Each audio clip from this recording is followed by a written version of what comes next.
안녕하십니까, 이원발입니다. 예. 자, 이제 봄을 지나서 여름이 성큼 다가오고 있죠.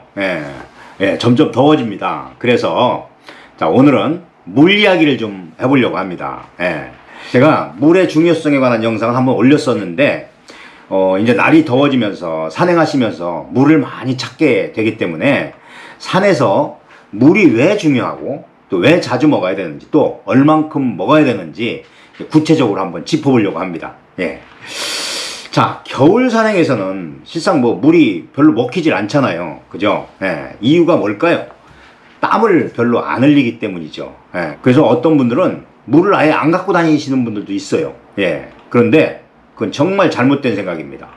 겨울철에도요, 산에 오르다 보면 분명히 땀을 흘리게 됩니다. 땀을 흘린다는 거는 그만큼 우리 몸에서 수분이 빠져나가게 된다는 거죠. 그래서 물은 꼭 챙겨 가지고 다니셔야 된다는 거 말씀드립니다. 그러나 물의 양은 땀이 많이 나지 않는다는 점을 감안을 해서 한 50% 이상 줄여도 될 것입니다.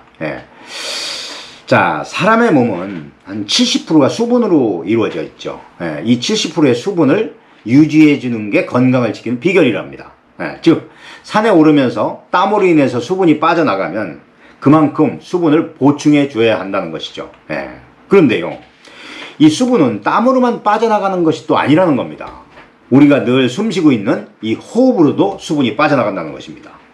그러니까 왜 산에 오르다 보면 숨이 막 거칠어지잖아요. 이제 그만큼 수분이 빠져나간다는 이야기입니다. 그래서 겨울철에도 반드시 따뜻한 물을 준비해서 수시로 마셔줘야 된다는 겁니다. 자, 그리고 또 하나, 산에 오르면서 땀을 흘릴 때 수분만 빠져나가는 게 아닙니다. 염분까지 같이 빠져나간다는 거예요. 염분이 빠져나가면 저나트륨 상태가 올 수도 있다는 겁니다. 그래서 그 산의 고수들은 약간의 소금을 준비해서 땀을 많이 흘렸을 때 조금씩 염분을 보충해 주기도 합니다. 알고 계시기 바랍니다. 소금이 꺼려지신다면 뭐 이온 음료 같은 걸 마셔도 좋은 방법이 될 겁니다. 자, 그렇다면 산행을 하면서 도대체 물을 얼만큼 마셔야 되는지를 좀 알아보겠습니다. 산행을 뭐 이게 처음 하시는 분들은 사실 감이 좀 안 잡히는 게 사실입니다. 일단 산행을 어느 정도 하는지를 감안을 해서 준비해야 될 겁니다. 뭐 산행을 길게 하면 그만큼 준비해야 될 양이 많을 것이고요. 산행이 짧으면 좀 적게 준비해도 될 것입니다. 글쎄요, 일단 1시간 정도의 가파른 길을 산행을 할 때 땀을 좀 얼마나 흘리게 될까요? 뭐 개인차가 있으니까 사람마다 다르겠죠. 보편적으로 그 1시간 산행을 할 때 그 한 최저 500ml에서 최고 1리터의 땀을 흘리게 된답니다. 예를 한번 들어보겠습니다. 북한산성 입구에서요, 계곡길로 100군데를 이렇게 쭉 가자면 약 한 거리가 4km 정도 됩니다. 넉넉하게 잡아서 1km당 한 30분씩 잡으면 뭐 2시간 걸린다고 봐야 되겠죠? 이제 그 중에 3분의 1 정도가 이제 가파른 경사길로 이어집니다. 그 길이. 그러면 얼마나 필요할까요? 1리터 내지 한 2리터의 물이 필요할 겁니다. 그죠? 그리고 이제 하산을 이제 원점의 기로 다시 내려왔다고 가정을 해보면 결국 8km를 걷게 되는 거고, 그렇겠죠? 뭐 내려올 때는 아무래도 땀이 적게 나니까 이제 50% 줄인다고 보면 총 1.5 내지 3리터의 물이 필요하게 됩니다. 자, 이 양은 여름을 기준으로 말씀드린 겁니다. 자, 그런데 문제는 이게 이제 무게가 무겁다는 거죠. 무겁습니다.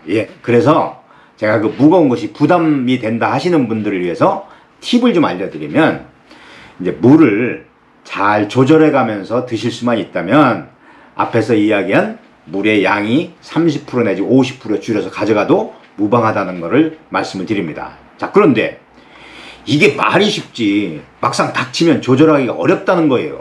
그래서 필요한 것이 물을 먹는 방법을 잘 지키라는 겁니다. 즉 물을 준비해 가는 것도 중요하지만 먹는 방법도 중요하다는 것을 말씀드리는 겁니다. 제가 그 백두대간 종주할 때 물에 얽힌 이야기를 좀 한번 들려드릴게요. 저는 처음에 이제 백두대간 종주를 시작할 때 출판인 산악회 분들과 함께 시작을 했어요. 그때가 4, 5구간을 할 때였는데 이제 우리가 이제 한번 내려가면 이틀 잡고 2구간씩을 했었어요. 그런데 이제 4구간 첫날 구간인 매요리에서 중치까지 총 23km였었습니다. 뭐 약간 긴 구간이었죠. 물론 뭐 더 긴 구간도 많습니다. 예. 그때 이제 새벽에 출발했는데 날이 밝으면서 이제 찜통더위가 막 시작되잖아요. 8월 뭐 복중이니까. 예. 얼마나 덥든지요. 물을 그냥 대책 없이 들이켰던 거예요. 그도 그럴 것이 그 능선이요. 나무가 거의 없어요. 그러니까 그 뜨거운 태양을 온몸으로 다 받고 걸어야 했던 거예요. 총 23km 중에서 이제 한 3분의 2 정도 걷다가 이제 8km 정도 남겨놓은 거죠. 그래서 봉화산 오르막 중턱에서 이제 점심을 먹기 위해서 이제 앉았죠. 그러니까 앉자마자 또 뭐 그냥 물을 막 들이킨 거예요. 그러고 나서 이제 밥을 먹었는데 밥을 다 먹고 나서 보니까 물이 딱 보이더라고요. 그런데 와, 이거 큰일 난 거예요. 보니까 물이 500ml 정도밖에 안 남은 거예요. 아직도 가야 할 길이 8km나 남았는데 이 찜통더위에 택도 없이 부족하다는 생각이 드는 거예요. 제가 3리터를 준비해 가지고 갔었거든요. 예. 그래서 슬쩍 다른 분들 상황을 제가 살펴봤죠. 그랬더니 저보다 모두 다 심각한 거예요. 그래서 대장님 주도에 이제 큰 고민에 들어갑니다. 8km를 남겨놓고 그냥 탈출해서 내려가느냐, 아니면 그냥 이대로 강행을 하느냐, 결정을 못 내리는 거예요. 그래서 제가 나섰죠. 예. 일단 물들을 다 모았어요. 9명이었거든요 그때. 예. 이렇게 모아서 분배를 해보니까 개인당 200ml 정도의 물이 분배가 되더라고요. 제가 대장님하고 대원들한테 얘기를 했죠. 자, 여기서 우리가 탈출을 하면 남은 8km를 내려가서 다시 올라와 가지고 그 길을 다 다시 채워야 되는데 얼마나 더 힘들겠냐. 그러니까 각자 나눈 이 200ml 물을 입만 적셔가면서 한번 걸어봅시다. 그렇게 힘줘서 얘기를 하니까 모두 수긍을 해서 이제 강행을 하게 됩니다. 결국 정말 갈증을 못 참았을 때 한 모금씩 입만 조금씩 적셔가면서 그 타는 갈증을 참아가면서 이제 8km를 마저 걸어서 완주를 했고, 이제 중치에 도착해서 내려서는데 산에서 내려오는 그 계곡 도랑물 있죠. 예. 그 물을 그냥 1리터 물통에 채워가지고 2번을 채웠어요. 그것도 그냥 한 호흡에 들이켰고, 그러고도 계속 갈증이 나서 물을 그날 뭐 밤에도 계속 물을 먹어야 했었습니다. 예. 그래서 그때 산에서 물이 얼마나 중요한지를 알았고, 물은 곧 생명임을 아주 절감했던 겁니다. 예.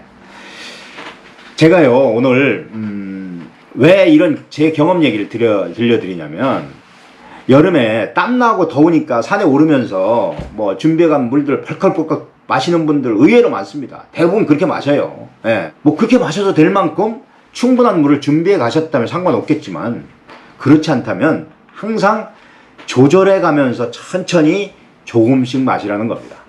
그렇게 조절만 할 수 있다면 물을 조금 줄여서 가져가도 되지 않을까요? 예.